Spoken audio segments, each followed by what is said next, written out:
We're going. All right. Hello and welcome to the 7th episode of Ice in My Veins podcast. This is your host, Jeremy. This is Patrick. And we're kicking off this episode with the trade deadline. A lot of big moves. Huge trade deadline. Honestly, this trade deadline was probably one of the biggest trade deadlines in a while, I feel like.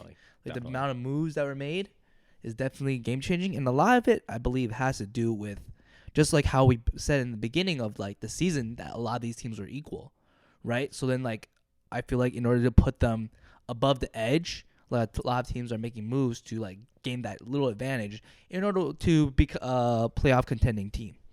Yeah, I mean, I would really say one thing made this trade deadline crazy, and that was the Brooklyn Nets situation, right? Which is not even wasn't even really like an NBA. Right, it wasn't a basketball trade. Yeah, it was kind of like an in-house, political trade in a way. Definitely. Which I think is not something you want to see in the game, but it's obviously something that will occur. Yeah, as players are people, and yeah, I think it was mostly about essentially the Nets told Kyrie Irving they were not going to give him the 4-year guaranteed contract with no stipulations, right? Which he wants.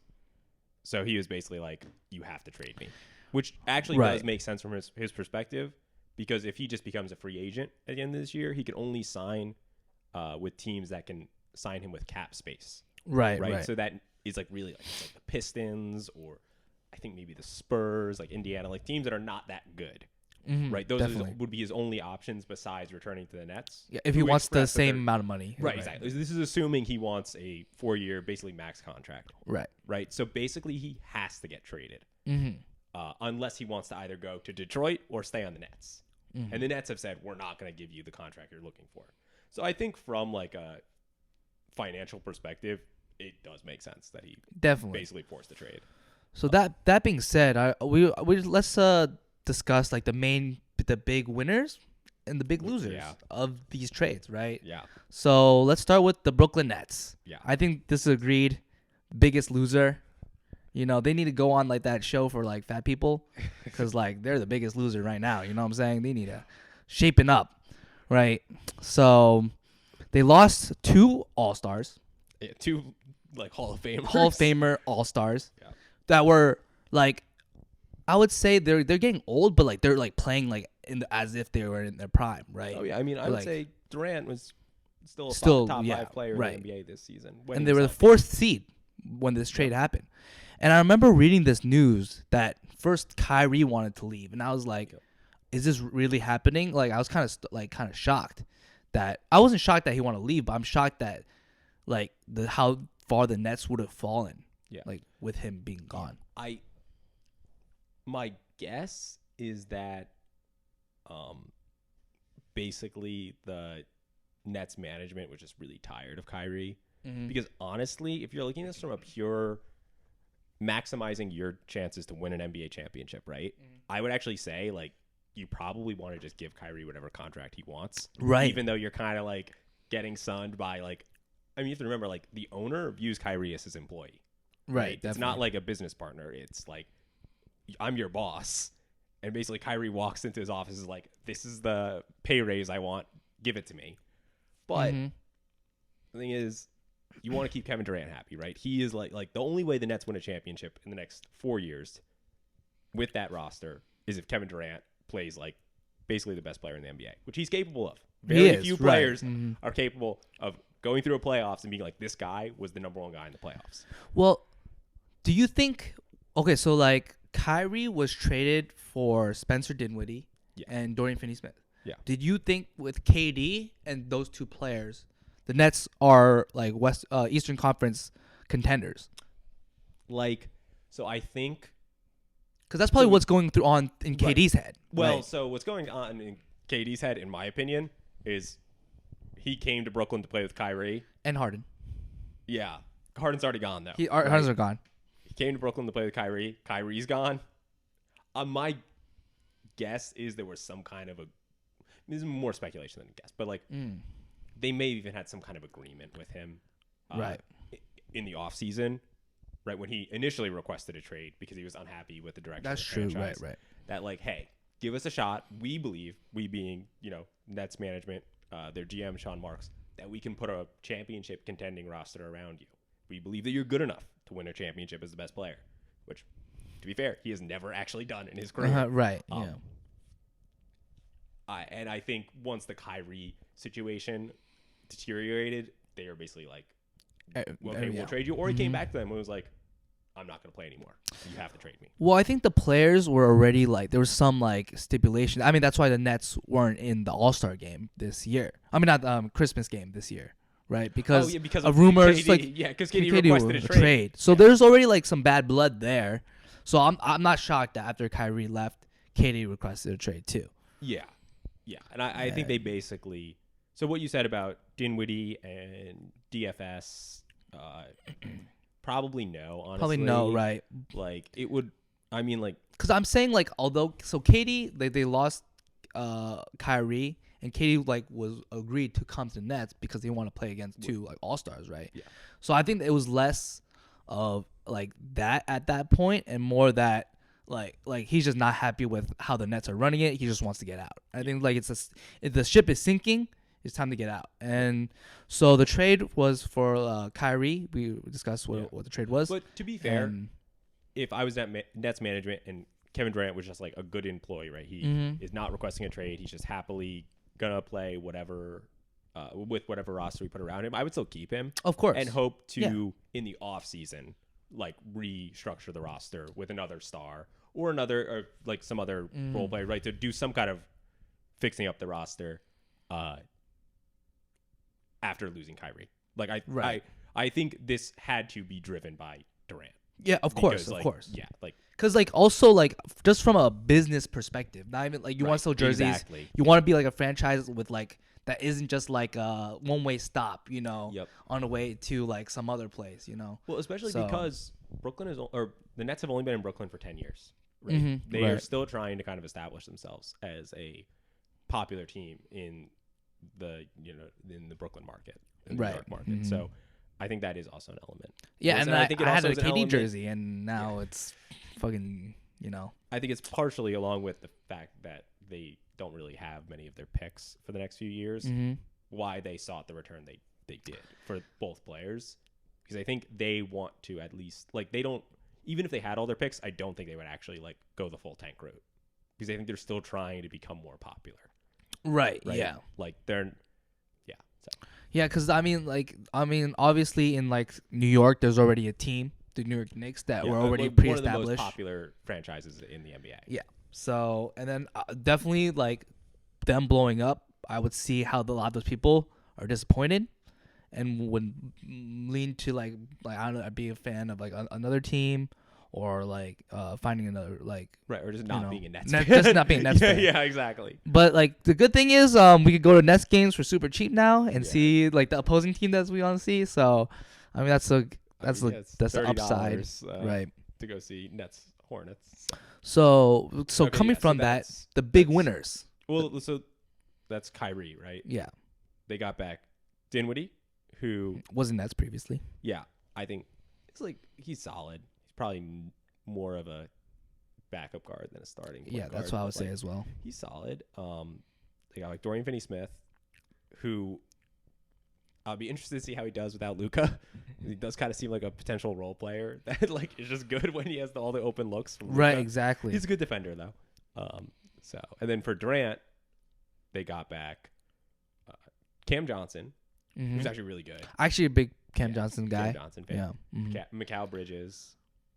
Jay Crowder, who they basically gave away. Yeah. But I think that is for. I think they just wanted like the Sun. That was more like the Sun just want to get rid of Jay Crowder at that point. And then the Nets don't want to. Like they are already paying a lot of. Like they actually have a pretty high paid roster for how good they are likely to be. So it makes sense to just get rid of someone who you're not. Like they already have too many players like Jay Crowder on their roster for him to see the floor. So it makes sense to get rid of him. I think they got a bunch of second round picks for him though. So yeah. So going through that trade, I guess the two big winners from that are both the Mavs and the Suns. You would say the Mavs are a big winner. I think they're a big winner.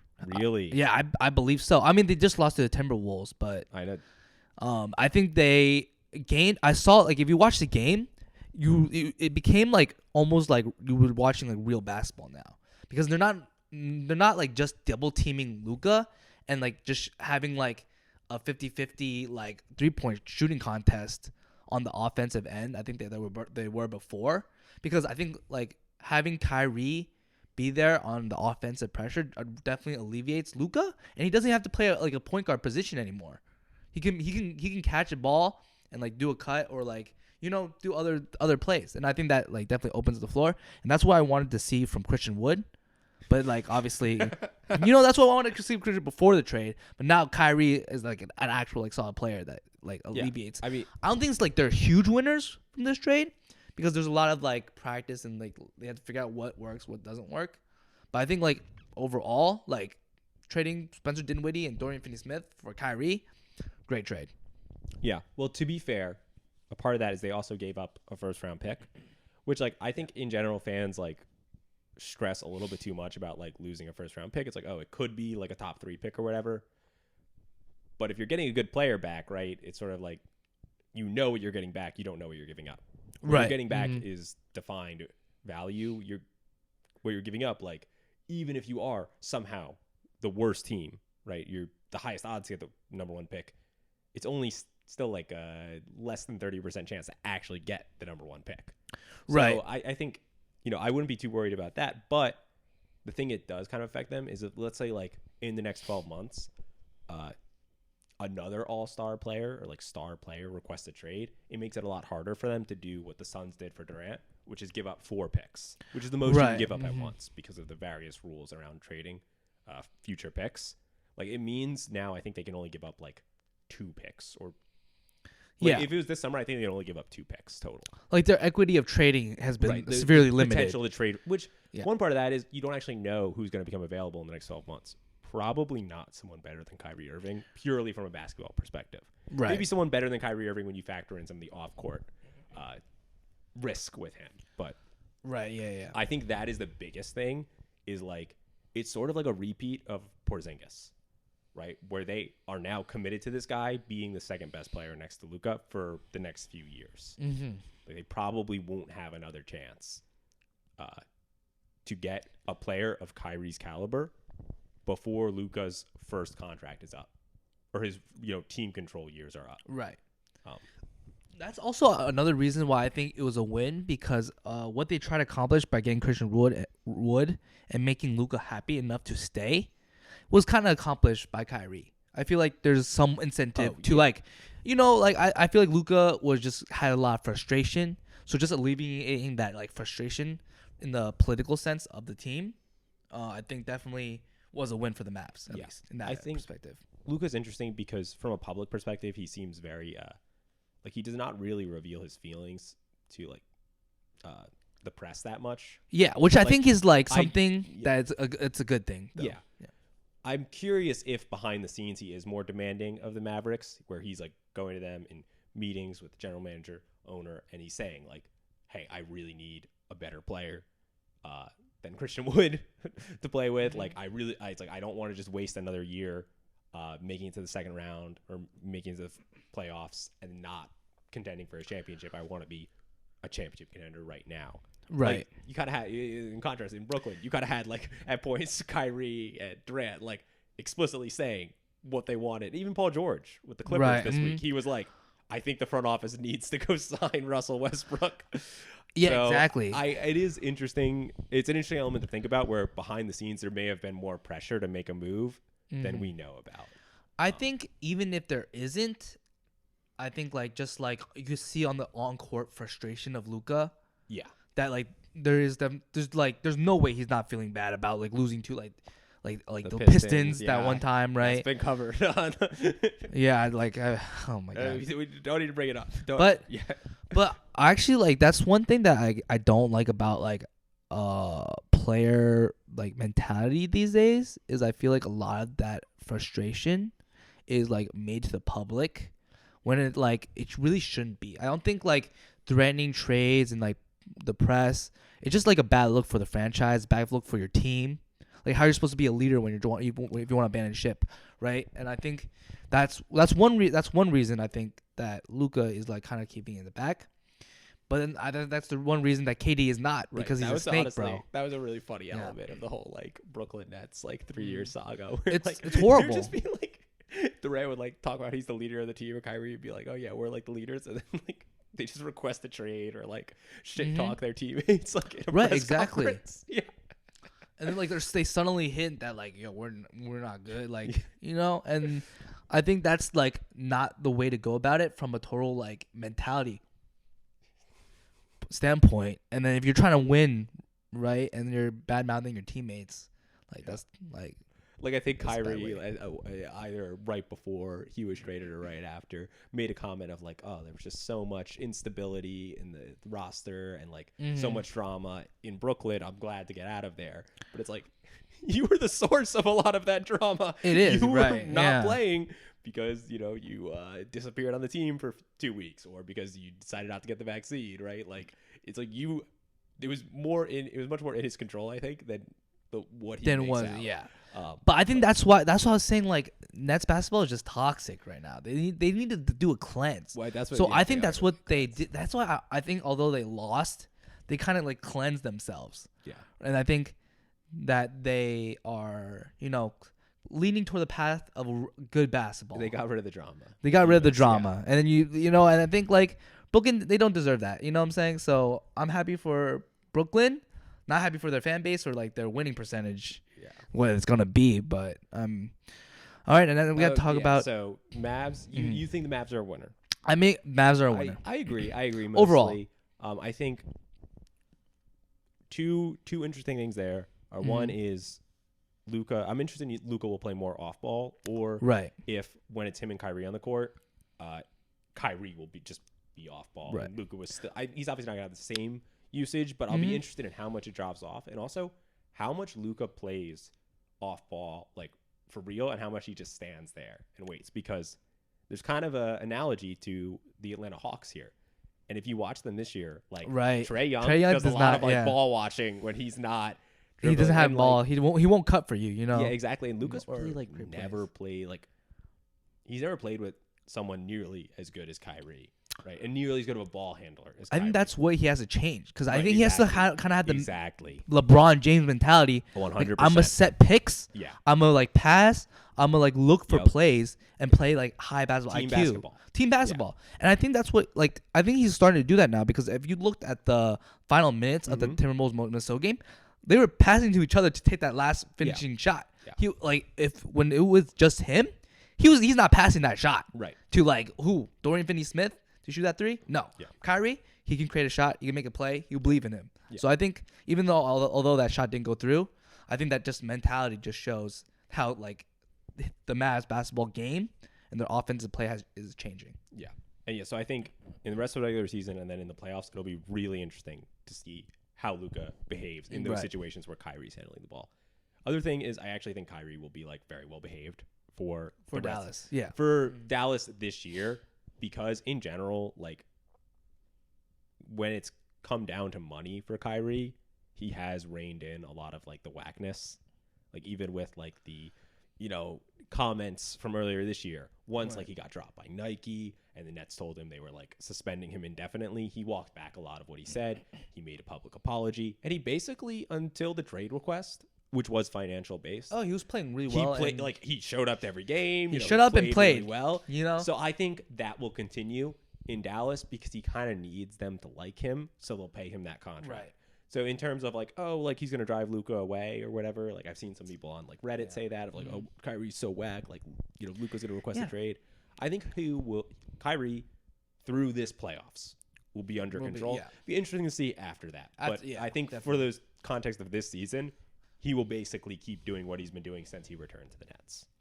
Yeah, and I think his name has been dragged through the media and been a hot topic, and he kind of wants to step away from that for a little bit. I think he does, and there's honestly a full 2-hour discussion you could have about this. I think another element is that in his eyes, it's all sort of fabricated and right. So who knows? But I think in general, he's self-aware enough, which is not something you say often for Kyrie Irving, right? To know to keep it in line and just talk about basketball till he signs that contract.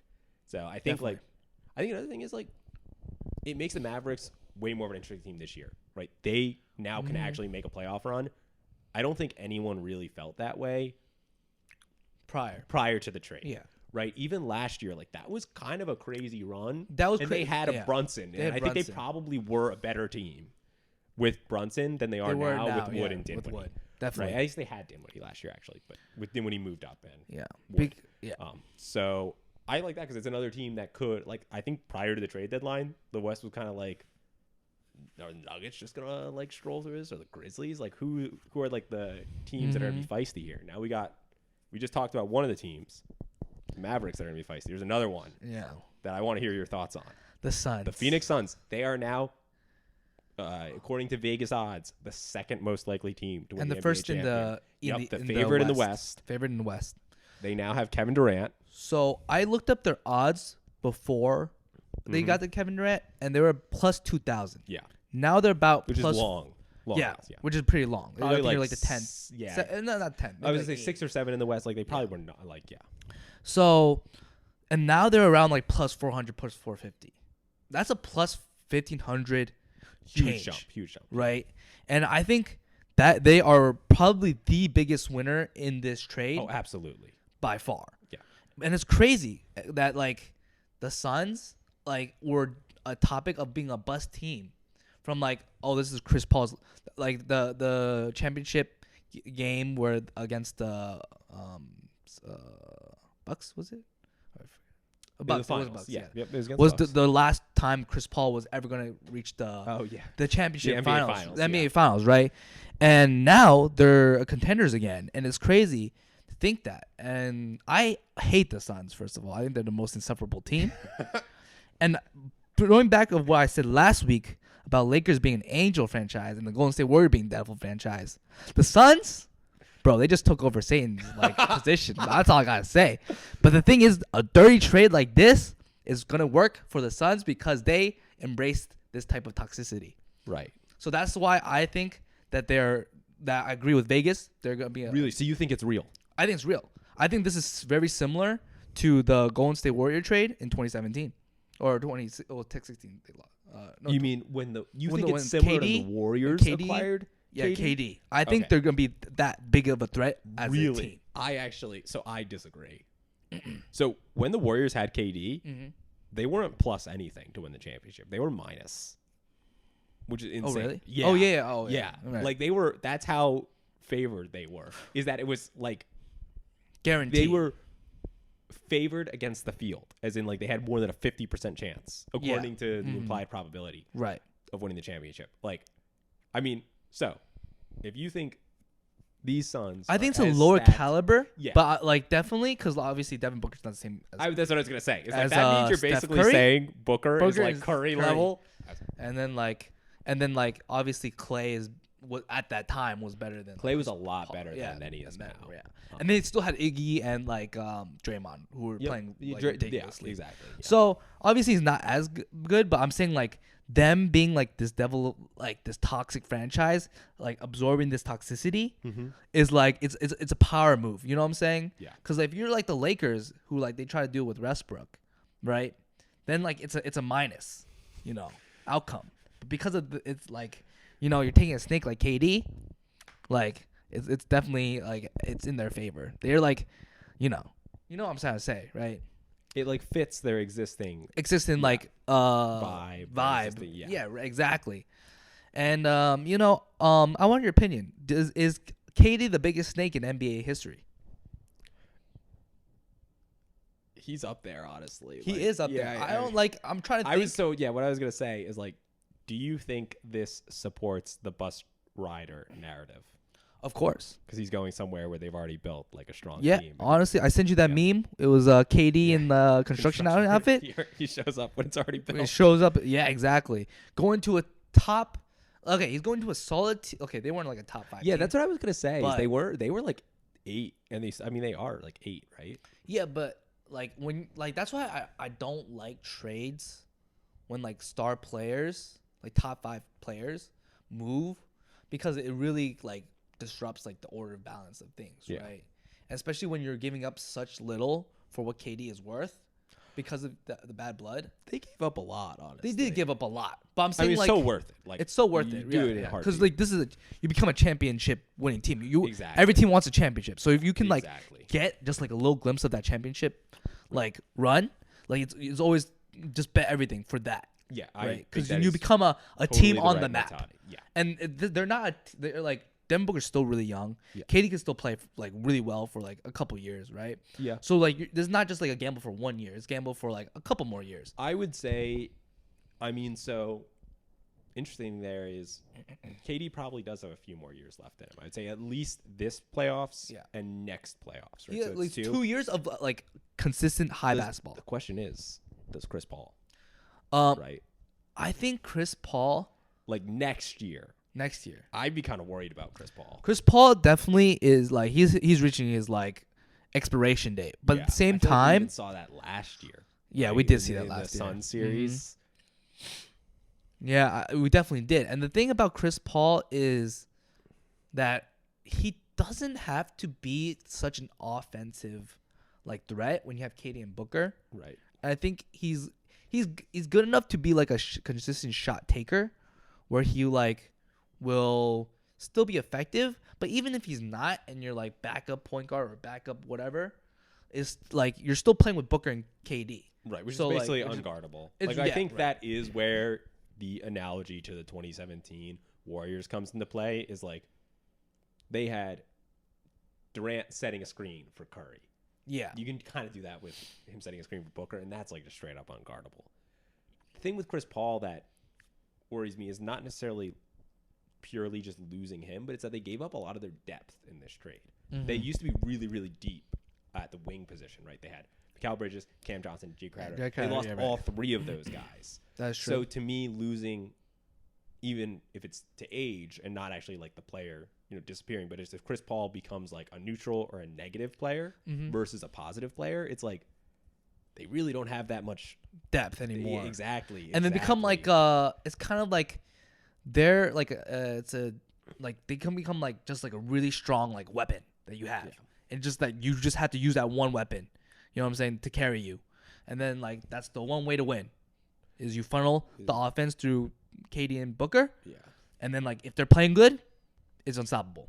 If they're playing not so good, you really don't have anyone to pick up the slack. Yeah. But I think that's like I've seen in basketball, like people like your backup, like as long as you alleviate.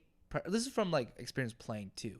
Like even if you're like not playing so hot, you just alleviating so much pressure, like can really help like your side pieces, even if they're not good, score, because they're still in the NBA. Yeah.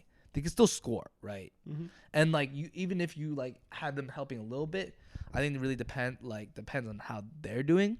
But they just need to be like slightly above mediocre in order to like be. Because you're saying the quality of looks that like Durant and Booker will generate for them is like so strong that even if they are like you could have me on that wing average and like I like and I will like make some of those 3-point shots, right? Yeah. It's like that type of like offense, and I think that's fine. I think it's enough to make a good playoff run. Right. So the other thing that's a question mark for me with the Suns is if you put KD on the Suns at the beginning of the year, right? Just like hypothetically, right? How many games would him and Booker have played together so far? Like very few, right? Because Booker and him have both been hurt. Both hurt, stretches. right? Chris Paul, I don't think anyone would call him, a star, reliable player. Exactly. I mean, because there's been times where he was in like the final minutes, they didn't even play him, right? And I think, right, that team, because we talked about the depth is not that good, but I think you made a good point. Booker and Durant are out there. It's the role players will have so many open looks that it's fine. How often are they both going to be on the floor, given their injury history? Right, like you need them both to be healthy for a playoff run. So I think that's another question mark for me with the Suns. Is like I think an NBA where everyone's 100% healthy, they're really nice. But I just think they have a lot of history. I mean, everyone is susceptible to injuries, right? Right, exactly. But like, given Durant and Booker, given the history of the over season, the last few years, it's just like I would be nervous about that. I think it's 100% a good trade for the Suns. I think they absolutely had to do it. And that's like a gamble that like you just gotta take it. You know what I'm saying? I think. Yeah, I don't know if I would pick them as number one in the West for me though. Right. Like, I feel like I would probably put the Grizzlies and Nuggets above them. Like I would say that this trade for them was kind of going all. It was like it's the equivalent of like if you're playing like low short stack and you're going all in on pocket jiggities, pocket jacks. Yeah, it's solid. Which actually, yeah, in a lot and like you'll win a lot of situations. In a lot of situations, that is the correct move to do. Right. Especially, yeah. I think like you don't have. It's really not pocket aces. Yeah. You know, it's not even pocket kings, right? Which are like very like susceptible to winning. Right. It's pocket jacks, which is like gives you a really solid chance. And like when you just have those cards, you just gotta go on. You gotta pay. You just gotta play it, right? And then you're not gonna have a better chance. You're not gonna have a better chance in the future. Exactly. So I think that's a great analogy for what the Suns are, and I think that's a good winner for them. Definitely coming out of this trade. Would you say this removes any of your dislike for the Suns, or does this just further cement them? Dude, horrible. Okay. I hate them. I hope they like. This just reinforces. They're really just like showing that you were right about. I was right about the Suns all along, and I think that Ben Booker's fraudulent. I think KD is a snake, right? No loyalty there. I think Chris Paul is a buster, a playoff buster. That's all I gotta say. So you got the Phoenix Suns right there. Okay, last Suns question. What do you think about Mikal Bridges? He's arguably Brooklyn's best player now. I think Mikal Bridges. I feel like so Mikal Bridges is like a Hall of Famer who is like a side role to a championship guy. That's like a Ray Allen. That's what I'm He worried can't do it himself. But if he has a great player who gives him some great looks and I'm like hit important shots, that's fine. But he can't run an offense by himself. I feel like that was kind of They played the Knicks last night, and I feel like that was kind of how he looked. So I'm a little nervous there. Because I think at that point it's not even a skill issue. It's kind of like a mentality issue of, hey, I've been the role player guy, solid role player guy for so many years. That's my role. But now it's time for me to step up. That's not easy for just anyone to do, right? And I think that's what it's like hindering him both mentally, but it's also like physically his body's not built for that type of role. Yeah. And I think that's definitely something the Nets should be worried about. Is who's that guy running? Who's the guy bringing up the ball to the court? Right. Mikal Bridges, Spencer Dinwiddie. It's Dinwiddie. Yeah. Dude, that's crazy. Yeah. That's your offense, and you have Ben Simmons who can't shoot, playing 18 minutes. Yeah, he played 18 minutes yesterday. Like Joe Harris. Joe Harris was BBQ chicken. Brunson cooked that man like. Wow. Like the Nets are like disheveled, and it sucks. But I mean, I have to say though they have like pretty strong roster. Like it's like basically all role players. And it's like Dinwiddie and role players. I think, especially once the new guys get fully integrated into the system and the plays, like the coach, understands how to use them. I think they could still be outside of the plan or above the plan. I mean, but that's because they were left off a lot of wins already, right? And right. I think it's not like they're just gonna be like a dumpster squad. Yeah. Like I think they do have guys that can play. I think they have team basketball potential. Like I do actually think it depends. I really do you know what I think they're like equivalent to right now? I think they're equivalent to like the Detroit Pistons. No, I think that's such cap. I think they have like some players that like are good, but then like none of them know how to run an offense. Okay, who's good on the Pistons? Good, like with quotation marks. I'm letting you guys know. Yeah, no, I know. Yeah. Like, sorry, that doesn't come through in the audio format. Cade, Sadiq Bey, and like Bogdan. Okay, Mikal is better than like Bogdan. They're all like they all should be like really good. They're all like really good role players, but none of them know how to like run an offense by themselves. I think Dinwiddie kind of can run an offense.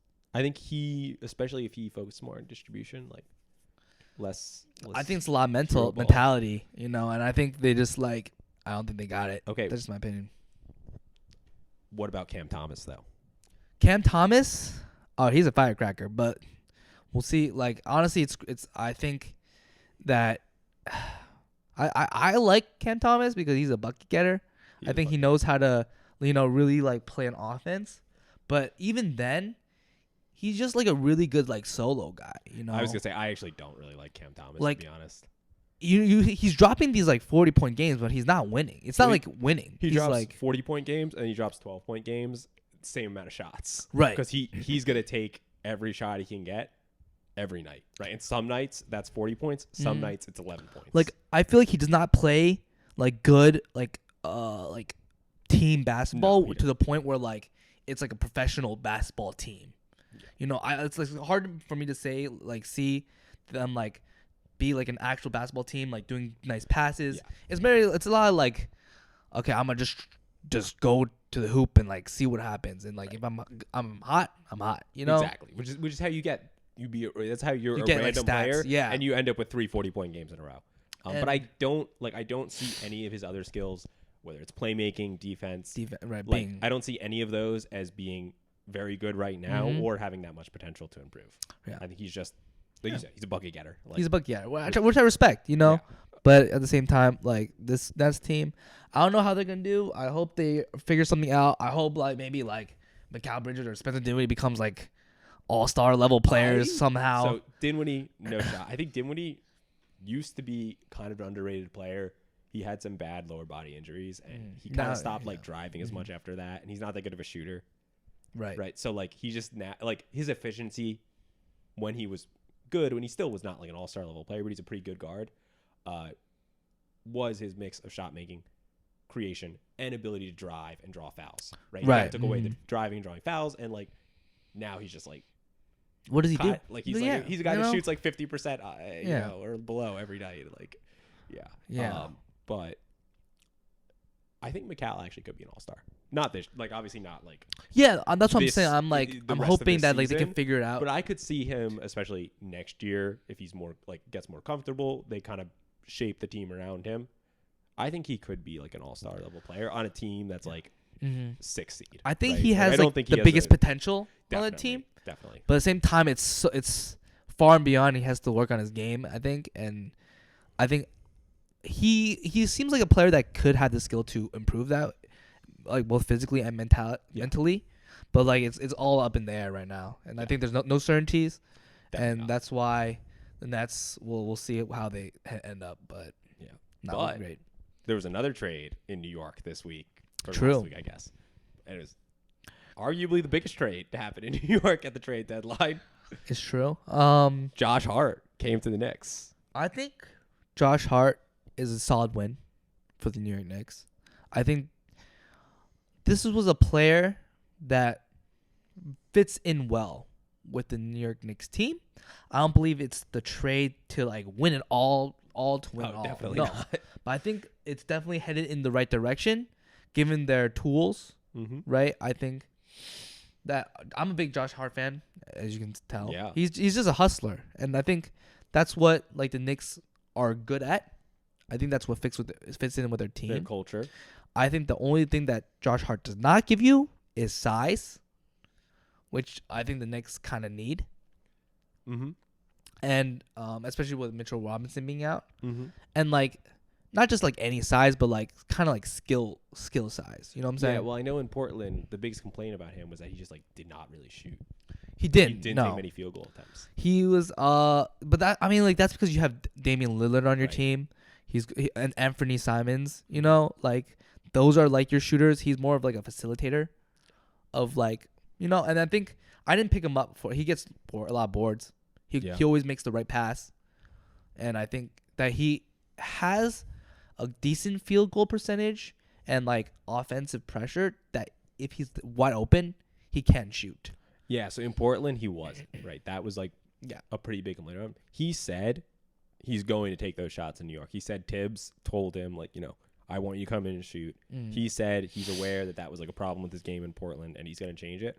So that'd be very interesting to watch, like if he actually does. Well, his last game he scored like 30 points. Yeah, exactly. So he's doing it. Yeah, and he's getting like he's a hustler, so his steals and his blocks are still he there. Had some really nice steals against the Nets, right? where like he got 4 steals, I think. Yeah, and it was like plays where they would have had an easy bucket if he didn't make the defensive play. Yeah, right. So it wasn't like it wasn't like, oh, he just like stopped someone. It was like he went into a passing lane, got the steal, and then they scored. So it was like a 4-point swing, right? Where like the Nets would have had an easy bucket.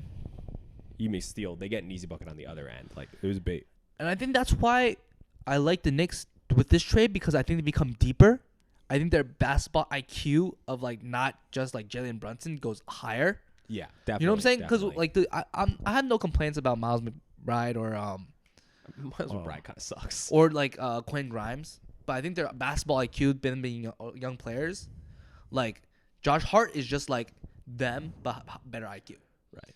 And I think that's like what is like better defensive IQ, better offensive IQ. Yeah. And I think that's what the Knicks needed. So I think that's a great trade. Yeah. I mean, I think the interesting thing is like Hart. He could take RJ's spot in the starting lineup. RJ has been getting a lot of hate. I know. It kind of This sucks. is like the most hate RJ's gotten, I think. He's had a really bad like stretch of games though. Yes, I know. And like shot percentage is like, it's because he takes a lot of shots. Yeah. And then he also like misses a lot of those shots. Yeah, which is like that's really the worst combination. Right. And like a lot of these shots are not even like that difficult shots, or he just like his shot selection is not good. Right. It's I mean, I would say. And then like he gets doubled a lot, doesn't pass out of it, tries to go for the contested finish. But he that's hard. And then like it's really hard to be high percent. If you can do it, if you can score. Right. But like if you're not, and he also like breaks like open threes sometimes. I know. Which like he's like a horrible wing shooter, to be honest. Yeah. Like and he's also not a good defender. He's an okay defender. He's big. So this year he's like physically he totally should be a good defender. Right. This year has he been letting like the most points? Defensive metrics like rate him as a very bad defender. Oh really? Yeah, and they don't even like Tibbs doesn't even put him on the opposing best player. Right. Well, I mean that's because he's not even the close best defender on the team. Right, but he used to get assignments. But you're actually so right, because they'll put Grimes, who's like so much shorter, on a more harder player than him. Exactly. It's true. So like, obviously, I think it's because he moves awkwardly. Yeah, I think he doesn't know what he's doing. I think stats like especially for defense, like you don't want to take them as like complete 100% true because there's like a lot of noise. But the fact that it seems like the coaching decisions also support that does kind of make me think he's not at least this year has not been a very good defender. Yeah. So at that point, it's see like, that. Yeah. I mean, it's like, oh, maybe they just want Hart coming off the bench for, giving that like energy off the bench. But I feel like he has a better fit with Brunson and Randall. I think so as well, because he's more comfortable taking less shots. Right. Brunson and Randall have both been like really good in 2023, like since New Year's. Like their field goals are even like just really good. Exactly. Because I think Randall kind of had that issue that RJ had like in the previous years. Yeah. We would take a lot of shots, his field goal percentage wasn't there. But now he's making them though. Right. I mean, part of it is that like Randall is a much better shooter than RJ. He is, yeah. And adding Brunson into the mix lets Randall take better shots, right? Because Brunson can set him up versus. Before this year, like Randall was basically running the offense. So he had to create those shots for himself versus Brunson setting him up for easy shots. Right. So I think that, and I mean, Randall still does some creation, but I think that's helped Randall's game a lot. Like Brunson has helped Randall's game a lot more than RJ's. And the thing is when RJ takes like 22 shots and makes like 7 of them, that's shots that Brunson or Randall could have taken. Who are much more efficient players this season.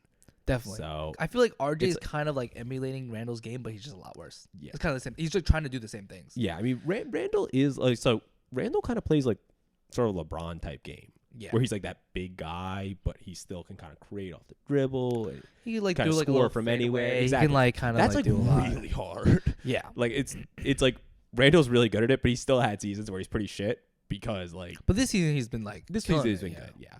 But like, it's really hard to be that like big guy, big forward who's also the main ball handler. Yeah. So, but yeah, I think Josh Hart, great, is a good pickup. Great for the addition. Knicks. Yeah. He's been really good so far. They gave up a first round pick for him, but I think, which further my shows that my prediction of the Eastern Conference Finals. I know. We'll see. We'll see. They'll see. Make it. I can't wait for you to be right about that. I know, honestly. When they, let's see them make it out of the play. My predictions have been kind of like being better than yours, honestly, this year. Maybe next episode we can do a checking in on predictions. In, we can re-listen to the first episode and go over the predictions that were in it. Right, exactly. I think that I have a lot. I think your Ben Simmons take is gonna be the most clown on in the episode. That's all I gotta say. We could play. We can do like commentary over the first episode. Yeah. We'll play it and be like, exactly. How do you feel about this, Pat? Yeah, we can pause and like break it down. Right. Dude, I will take it. Yeah. I honestly, mean, hey, season's not over yet. I definitely have some bad takes too. Ben could also bounce back. All right, shut the fuck up. Yeah, we can't go into Ben Simmons on this. There's too much else to discuss. All right, the next There's another big winner. Okay, I want to hear this. The LA Lakers. I knew you were going to say that. I knew that That's was coming. my team, baby. Let's go. All right. So. What the fuck? That's how I thought the Knicks were your team. Bro, they're both my team. I got multiple teams. Okay. I'm just a sports fan. All right. You're a fan of good basketball. I'm a fan of great basketball. Clean basketball. Right, unless the Warriors are playing it. Oh, or the dude, Celtics. They're dirty. Yeah, I don't like them. Actually, I'm okay with the Celtics. I really? think Celtics are fine. I'm a Jaylen Brown guy. That's true. So I think Tatum has become less fraudulent. Really? Over the past, I think last year he was more fraudulent than now. He's definitely been better this year. I feel he's cleaned up his game. Honestly, this is a bit of an aside, but Tatum, Donovan Mitchell are two examples of why having a good first 2 months is so beneficial for your reputation. It is because they both had insanely hot starts to the year, and have not been nearly as good since then. Mm-hmm. And people still are people have Donovan Mitchell as an unquestionable all-star when he's been good, but not how you say had 41 points last night, but because he hasn't been as good as he was to start the year at all. I think it's also because of the break. Yeah. And then coming to you're really hitting there, first impressions are a lot, right? Exactly. And then you get that's what I mean. Everything else gets kind of diluted. Yeah. And can get lost. I think a lot of people like to analyze the game, how the season will go based on the first month. Right, exactly. So I think that's people I feel in some way the semi-casual fans still think the Pelicans are doing well. Honestly, I remember fell into the dumpster. They did, but I remember this is what we'll talk about next episode. But I remember saying the Pelicans were gonna be really good. Hey, and then they were right for a while. Zion's gonna come back also. Who knows? Okay, but Lakers. You think W. Deadline. Really? So let's go over who they got. Yeah. They got D'Lo, Minnesota Timberwolves. Yeah. They got Jaden Vanderbilt. Jared Vanderbilt. Jared Vanderbilt. Who's a very solid player. And they got Malik Beasley. Shooter. So what did they gain from this trade, Pat? What were they missing? That's the question. They're missing shooters, consistent shooters. They're missing a point guard that doesn't just break every shot he takes. I mean, D'Lo's field goal percentage breaks a lot. His field goal percentage is pretty solid this year. This year he's been playing a lot better. Yeah, exactly. Yeah, this year. And they're missing some size and good defensive IQ. That's literally Jared Vanderbilt. If you had to describe him in 5 words. So what they were missing. What did they get? Malik Beasley, a consistent shooter. Yeah. D'Lo, a solid point guard. Right, I would say you're not even a top. He's very solid. He's very solid though, right? And it's a big upgrade from Westbrook. And then Jared Vanderbilt, who is good defensive. He's actually really tall. I think he's 6'9", 6'11". Yeah, he's right? He's a for his size, and he's able to move, and he's young. Yeah. So this team, I'm not gonna lie, is a championship contending team. You think so? I think so. Damn. I think that team. They're in 13th place right now. I do realize that. I do realize they lost a game recently, but LeBron has been out the last 4 games. Yeah. When they acquired this trade, because LeBron broke the scoring record. He broke the scoring record, and then I don't know. Some time off. It was it's okay if I don't win, but I think that once LeBron comes back, they'll become a really solid team, and I think they still make it to the. How many games are left? 30? Less. Well, that's kind of hard then. Yeah. I mean, if you're a Lakers fan, you gotta hope. They go on a run. To the play-in somehow, make it to the play-in, and then or maybe next year. No, I disagree. You disagree? Because LeBron's on a timer. He is on a timer. That's why I think he needs to play. Why is he not playing? He's on my fantasy team. I think he has plantar fasciitis. What? I think he has plantar fasciitis. What's that? It's a ankle thing. I'm gonna double check. Yeah, I know he has ankle issues. That's what my Yahoo Sports says. He's had ankle issues this whole time. This whole season. He was legit TD. But he still drops 40, bro. Yeah, so he has plantar fasciitis and ankle issues. Like, okay, so he's supposed to return tomorrow. Okay. According to the coach. But the thing with plantar fasciitis is it's a foot injury that, like, really the only way to heal it is rest. Oh, really? It happens like runners a bunch. Happens to some baseball players. Middle of the foot, like, yeah. And like you feel that pain right in the It middle. actually really hurts. Yeah. And the thing that sucks about it is it's not something you can really rehab that much outside of like just resting. So like you rest a little bit, it gets better, you run on the foot, and then it's not fully healed, so it gets worse again. So that is my biggest concern is like at some point LeBron will enter the era of his career where he is like hurt a lot, right? Just because like your body gets old, it's a physical sport. And it's not like he's going to, immediately like fall apart, but like he'll start getting injured more and more. And then his rest times are a lot longer. Exactly. He'll play less games. Yeah. And I think that's so that's why I don't think the Lakers can say like next year.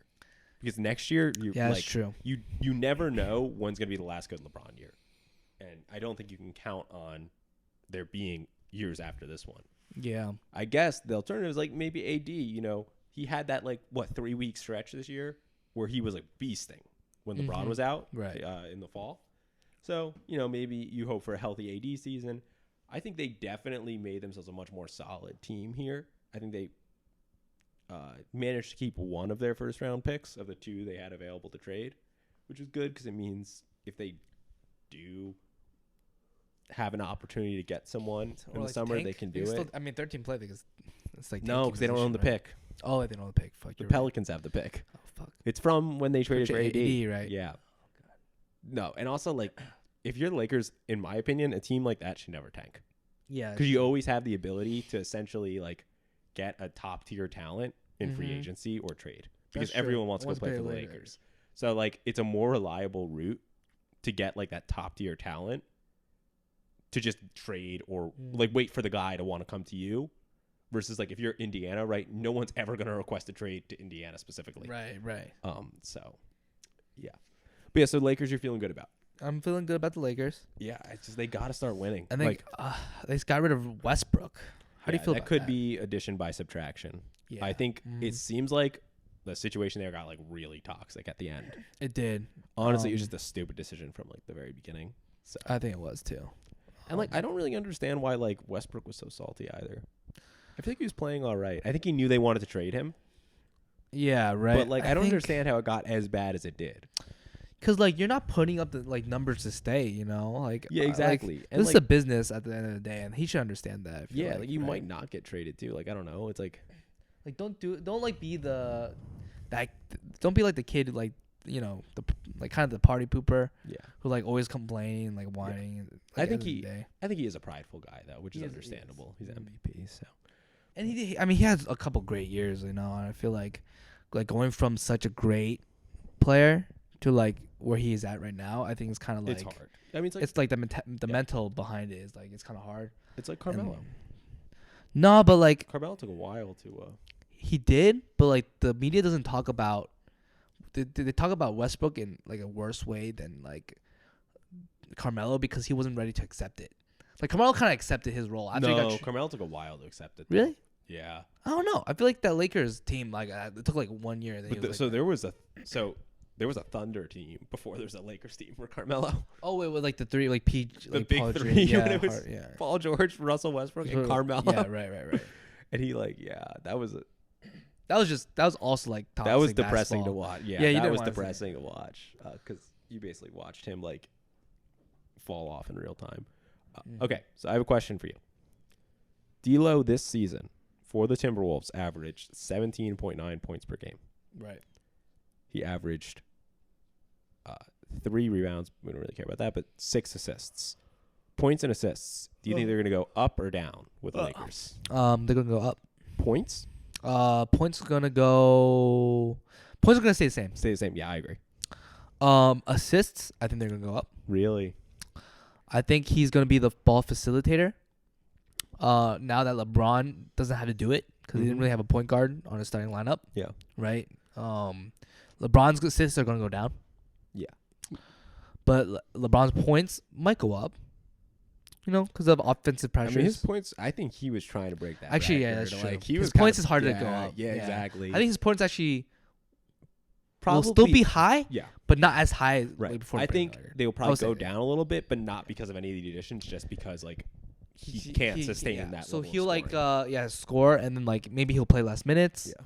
Yeah. He doesn't have to be but I think they're like maybe his efficiency will go up.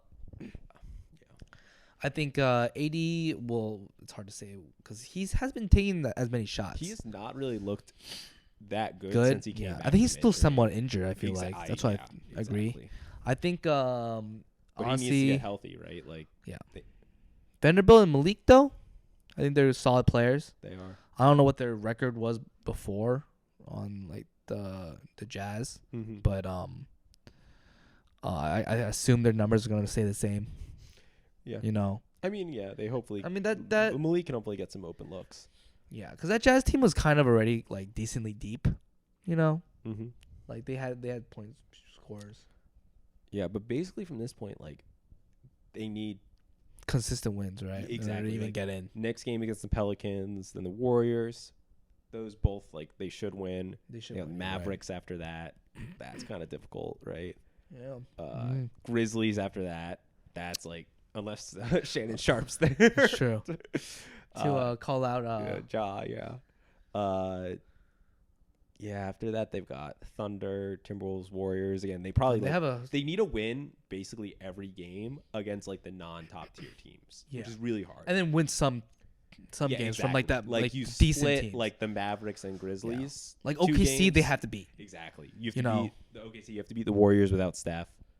You have to beat like the Raptors, you have to beat the Pelicans. Yeah, like I think this is going to be. I hope that they make it to the play-in because that'd be really fun to watch. That would be fun to watch. But we'll see. LeBron has been in the play-in game before.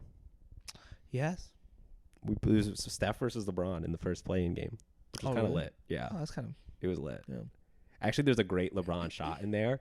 He got like poked in the eye by Draymond, right?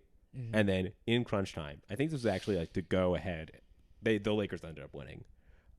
He shot a 3 from like the right hand wing. Oh, he was seeing. Yeah. He in the post game, he's like, I was seeing 3 rims and I still swished it. I was like, I just aimed for the middle one. Yeah, exactly. Cap. That's such a cool quote. Like it is, but he's obviously lying. Bro. Yeah, he's capping. He's obviously capping, but it's so funny. Or like if he's not capping, that just sounds stupid. Yeah. Like, even if it's kind of real, like you just see like you know what it reminds me of? You know, like in those old cartoons, you get knocked in the head. You're like seeing like multiple things. Yeah, it's like that's what I'm picturing. He like is going on in his head. Yeah, right. He's like. Oh, and just like aims for the middle one. Right. And the funny thing is, like, I think that's like cap, but I think he believes it. Right. Like he believes that's what happened. He has like that mentality where he like convinces himself. It's kind of like me in a way. I feel like. No. I mean, greatness. But when I do something, it's greatness. Yeah. You know. But no, I know what you're saying. When I hit that step back on like Kang, you know, I was seeing multiple hoops, man. But I just aim for the center. Or when I hit that half-court shot. There's one more. So I think there were 5 trades that involved a first-round pick. Yeah. We did 4 of them. Let me see. Did the Clippers give up a first-round pick for anyone? No, right? Raptors gave it a first. Oh, for Podol. For Podol. Okay, that's the 5th one. Yeah. Yeah. I honestly don't really have anything to say about that. Yeah. Raptors, like, what are they? 12 right now? 11. Right. They could have snuck. There was one trade I wanted to kind of talk about. Yeah. Do you want to talk about Reggie Jackson? Oh yeah, Reggie. I think that was a stupid trade. Okay, I'm curious. Yeah, tell me about this. I think Plumlee is solid, and Reggie Jackson is not. Oh, so you think it's stupid for the Hornets? Interesting. I thought you were gonna say it was stupid for the Clippers. No, because the Clippers have like so many guards. They don't need Reggie Jackson. They got Paul George. They have Kawhi. I mean, he's not guard, but like they have Terrence Mann. They have ball runners. Powell. Yeah, right. They don't need him, right? But then what do the Hornets need? They need another like small guard. I mean, like they have they have a lot of size, right? The Hornets have a lot of size, but then they don't have a lot of skill, and like the size and like plus skill is not there. I think Mason Plumlee was having a great season, and I was like, I don't see like this doesn't improve the Hornets at all. It's kind of confusing why they traded it. Did they him. must have gotten some kind of like They got compensation, right? 2028 second round pick. Oh, that's basically nothing. That's basically nothing. That's right? interesting. Just an interesting trade. I feel like they just wanted to do something. I don't know. Like, it's honestly very confusing. I mean, no, they just wanted their name to show up in like some article, right? Because no one's gonna talk about the Hornets otherwise, right? And I was like, that's a franchise that's kind of like gone into the gutter. The Clippers got Eric Gordon for John Wall. Yeah, I think I'm interested in Eric Gordon.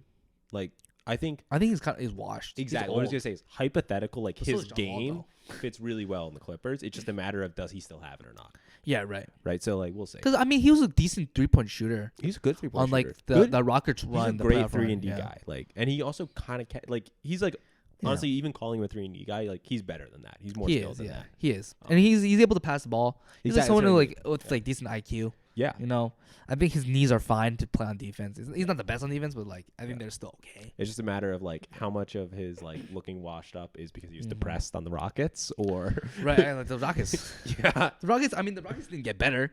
No. Danny Green and John Wall.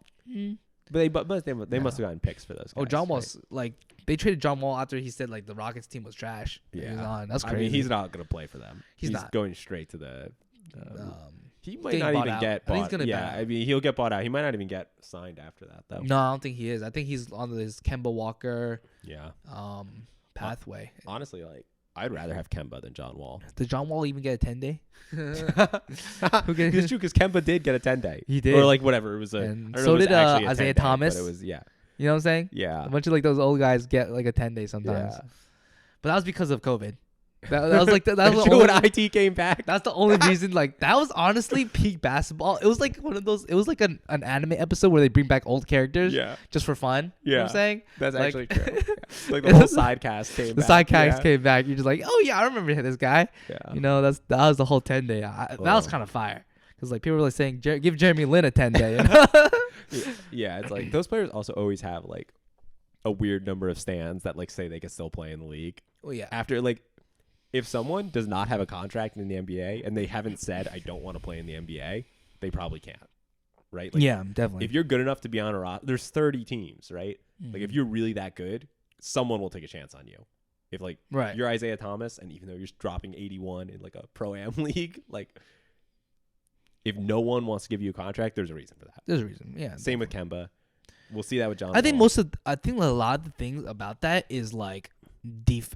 Exactly. And that's something that like people who watch basketball and like are like not using their brain, like can't like comprehend, is like, oh yeah, they'll be able to drop like 20 any day, but they'll give away 50. You know what I'm saying? Like exactly. And that's like that's negative like product. That's the biggest concern for me with regarding Chris Paul and the Suns is like I think they lost depth and now he's a bigger piece of their pie.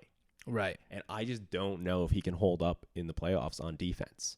Right. You know, if like they're running the like Luka, you know, Luka because the wing players are also really good at defense too, and they lost that. Right. Exactly. Like, yeah. So I think that's a big thing. Is like honestly, that would be such a fun rematch series. Suns with KD versus Mavericks with Kyrie. Exactly. Dude, that'd be like crazy. It's like they both left the village and now they're the enemies. Each other. It's like Naruto and like Sasuke. I know. You know? Who's who though? They're both Sasuke. They're both Sasuke. That would be such a fun series. Honestly, there's so many fun potential series in the West now. Yeah, there is. Clippers, you think that Plumlee would be good for the Clippers? I think they kind of needed a second center. They really only had Zubac, so like getting another, big like, guy like Zubac and like Plumlee are like almost the same guy. Bro, that's racist. That's racist. Dude, they play the big like. I think Zubac is a lot better. He is a lot better, but I'm just saying like they both had like the similar game. You know? It's like they're not handling sort of the ball. Unskilled big man. Yeah, they're unskilled big man. They're not like Joel Embiid, but they're able to get a board, offensive rebound, pass out. Exactly. Like, offensive rebound, give it to like Paul George or right. Yeah, and that's all they need. That's fair. Believe so. I'm a big Zubac guy. He was great pickup. He was a great streamer last year for fantasy, and this year he's like a solid 12-man. Yeah. Team. Sure. Luke Kennard to the Grizzlies. Yeah. Interesting. I don't know if he'll play there. I hope so. Interesting with the Grizzlies is that like they didn't really make a bigger move. I honestly, you're right. I feel like they definitely could have traded like a solid player for someone that I think can make them into a true championship contending team. So even though they're doing so well this year, after the KD trade happened, they called the Nets and said we'll give you 4 first-round picks for Mikal. Oh really? And the Nets said no. But like that would have been interesting. I think that would have been interesting. I think that would have like I feel like they could have traded even Trey Jones. Oh, yeah. Like he's a solid anyone outside their core. I'm just saying Trey Jones is oh no, Tyus Jones. Sorry. Yeah, that's right. I mean, they're brothers. They are brothers. Tyus Jones, who's a it's really confusing in fantasy because it's T period Jones. Yeah, it's like, oh fuck, I got the ice cream the wrong one. Yeah, it's like Nikola Vucevic. Yeah, Nikola, Jovic and Jokic. Jovic. That's what it was. Jovic and Jokic. There's like a meme where this guy asked his wife to place a bet. I know, for a double or triple double, and he chose. I'm sure the wrong one. Massive though. True. I don't think he hit it. Let me see. Lakers also received Mo Bamba. That's some size. I mean, I can't imagine he plays for them. I don't think he plays that many minutes, but I think he plays. Let's see. Cause who else? Bro, Mo Bamba's not good. But he's like a center. They gave away Mo Thomas Bamba Bryant. Got beat up by Austin Rivers. That's true. Bro, how will you show your face after that? That's true. Okay, yeah. Last 2 games, 0 minutes played. Yeah. He's actually not played since February 3rd. Mm-hmm. For either the Magic or the. It's kind of wild. I think that really Yeah, we covered all the trades that involve a first-round pick. I think. I mean, do you know Bones Highland? Yeah, he got. What do you think about him going to the Clippers? I don't think he was ever that good, to be honest. Did you see he's beefing with Jamal Murray? Oh, really? Yeah. So there was some they were kind of I think this happens not a lot, the first but team often. Well, when Jamal Murray was out all of last year. Yeah. Right. Right. Mm-hmm. And I think Bones got more playing time than he does now. Oh, he's getting a lot less. I think everyone who's on an NBA roster thinks they should be an all-star basically. Mm-hmm. So I think he kind of feels like Murray took his spot, and then I think he was also kind of being shitty in practice and stuff. So there was some stuff from Murray publicly, and Murray's family was tweeting that Bones is trash, and then really and then he got traded, and they asked him hey, what's it like to go from playing with Nikola Jokic and Jamal Murray to now you're playing with Paul George and Kawhi Leonard? And Bones said I'm used to playing with one all-time great. Now I'm playing with 2. Damn. So yeah, that's wild. Yeah. See, I honestly love the T. As a viewer, but I feel these type of dirty. I don't like how people are airing dirty laundry like that. Well, I think a lot of it is social media based. It is social media. Players have such a toxic relationship with social media, where honestly, if you're in the NBA, don't even be on that shit. You should have a 10 out of 10 life. But I think players just get fixated on people that talk shit to them on social media. Mm-hmm. Even KD, right? Think about the burners. Yeah, right, exactly. You're Kevin Durant, you literally have $300 million. Yeah. He was spending that time with his $300 million making fake Twitter accounts to defend himself. It just sucks. I feel bad. Right. Exactly. And even Adam Silver has talked about this, where he says one of the biggest problems facing the NBA is that players are not happy. Mm-hmm. Not they're not happy with their team, but when he goes to meet with them and try to understand what's going on in the league, he's a lot of players are just miserable because they're just fixated on what the media says about them, or the what the social media, toxic, Twitter.